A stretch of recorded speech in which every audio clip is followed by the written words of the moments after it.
તો આ તરફ રાજકોટના જેતપુર તેમજ ગ્રામ્ય પંથકમાં પણ ગાઢ ધુમ્મસ છવાયો છે। વિઝિબિલિટીમાં ઘટાડો થતા જ વાહન વ્યવહાર ધીમો પડ્યો છે। જેતપુર તાલુકામાં ખેડૂતોના પાકને નુકસાન થવાની ભીતિ છે। વાતાવરણમાં પલટો આવતા ખેડૂતો ચિંતિત બન્યા છે। જેતપુરમાં તલ, કપાસ, સોયાબીન અને જીરું જેવા પાકોમાં નુકસાનની અત્યારે ખેડૂતોને ભીતિ સતાવી રહી છે। રાજકોટના જેતપુરમાં પણ એકાએક ગ્રામ્ય પંથકમાં ગાઢ ધુમ્મસ છવાઈ ગયો છે। વિઝિબિલિટી ડાઉન થઈ ગઈ છે। વાહન વ્યવહારને પણ તેની અસર થઈ છે। વધુ માહિતી સાથે સંવાદદાતા હરેશ જોડાઈ ગયા છે। હરેશ, રાજકોટના જેતપુરમાં જે તમામ ગ્રામ્ય પંથક છે ત્યાં ગાઢ ધુમ્મસ છવાયો છે, કેવી પરિસ્થિતિ અત્યારે જેતપુરમાં? ये दीपिका ચોક્કસથી જો વાત કરવામાં આવતા વહેલી સવારથી ધુમ્મસ છવાયો હતો, તેને લઈને કહી શકાય કે વાહન વ્યવહારમાં પણ મુશ્કેલી છે તે પડી રહી હતી।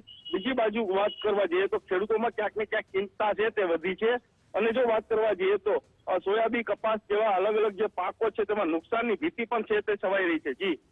જી આભાર વિગત સાથે જોડાય તે બદલ।